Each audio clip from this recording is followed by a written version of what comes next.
भक्ति युग में आप सभी का स्वागत है, जहां हम लेकर आते हैं भक्ति, श्रद्धा और आध्यात्मिक कथाएं। आज हम सुनेंगे क्या भगवान हमारे द्वारा चढ़ाया गया भोग खाते हैं। हिंदू धर्म शास्त्रों में विधान है कि व्यक्ति भोजन करने से पहले भगवान को भोग लगाता है, फिर उसके बाद ही प्रसाद के रूप में भोजन को ग्रहण करता है।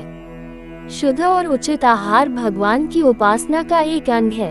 भोजन करते समय किसी भी अपवित्र खाद्य पदार्थ का ग्रहण करना निषिद्ध है। यही कारण है कि भोजन करने से पूर्व भगवान को भोग लगाने का विधान है। अथर्ववेद में कहा गया है कि भोजन को हमेशा भगवान को अर्पित करके ही करना चाहिए। लेकिन सवाल उठता है कि क्या भगवान हमारा भोग ग्रहण करते हैं?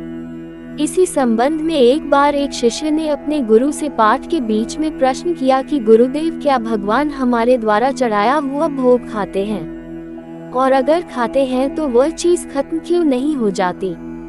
और अगर नहीं खाते तो भोग लगाने का क्या फायदा? गुरुजी ने तत्काल कोई उत्तर नहीं दिया और पूर्ववत पाठ पढ़ाते रहे। उस दिन उन्होंने पाठ के अंत में एक श्लोक पढ़ाया। पूर्णमदः पूर्णमिदं पूर्णात् पूर्णमुदच्यते पूर्णस्य पूर्णमादाय पूर्णमेवावशिष्यते। पाठ पूरा होने के बाद गुरुजी ने शिष्यों से कहा कि वे पुस्तक देखकर श्लोक कंठस्थ कर लें। 1 घंटे बाद गुरु ने प्रश्न करने वाले शिष्य से पूछा कि उसे श्लोक कंठस्थ हुआ कि नहीं। उस शिष्य ने पूरा श्लोक शुद्ध गुरु को सुना दिया।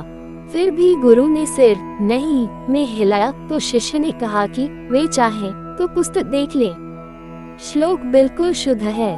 गुरु ने पुस्तक देखते हुए कहा, श्लोक तो पुस्तक में ही है, तो तुम्हारे दिमाग में कैसे चला गया? शिष्य कुछ भी उत्तर नहीं दे पाया।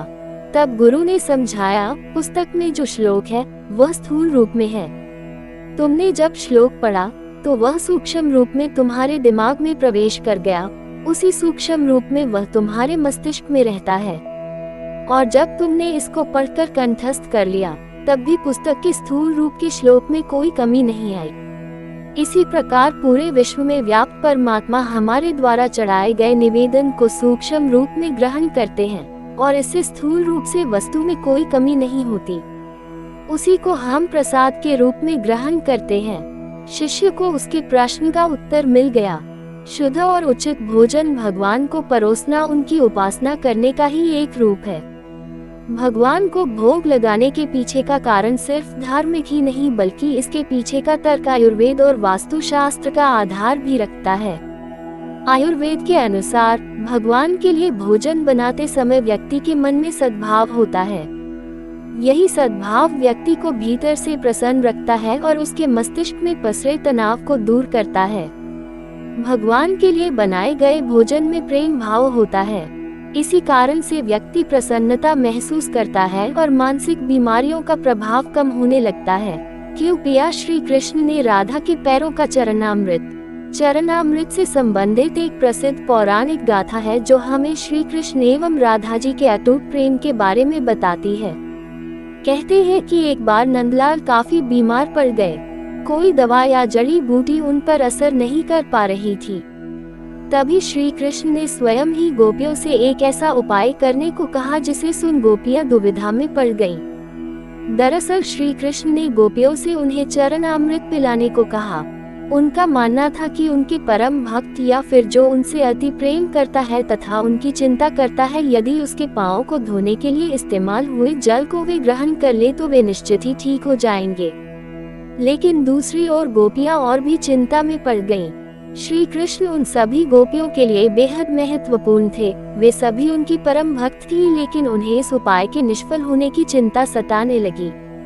उनके मन में बार बार यह आ रहा था कि यदि उनमें से किसी एक गोपी ने अपने पांव के इस्तेमाल से चरणामृत बना लिया और कृष्ण जी को पीने के लिए दिया तो वह परम भक्त का कार्य तो कर देगी, परंतु किन्हीं कारणों से कान्हा ठीक ना हुए तो उसे नरक भुगतना पड़ेगा। अब सभी गोपियां व्याकुल होकर श्री कृष्ण की ओर ताक रही थी और किसी अन्य उपाय के बारे में सोच ही रही थी कि वहां कृष्ण की प्रिय राधा आ गईं। अपने कृष्ण को इस हालत में देख के राधा के तो जैसे प्राण ही निकल गए हों।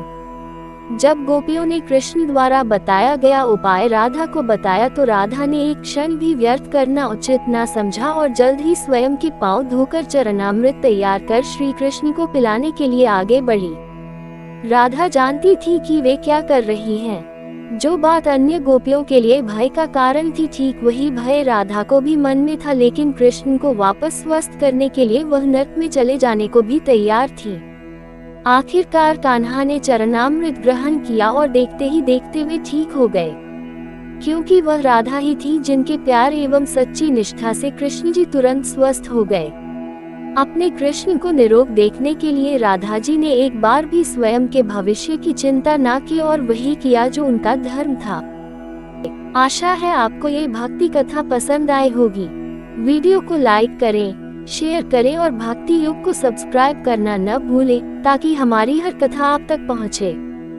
जय श्री राम, जय श्री कृष्ण, जय माता दी।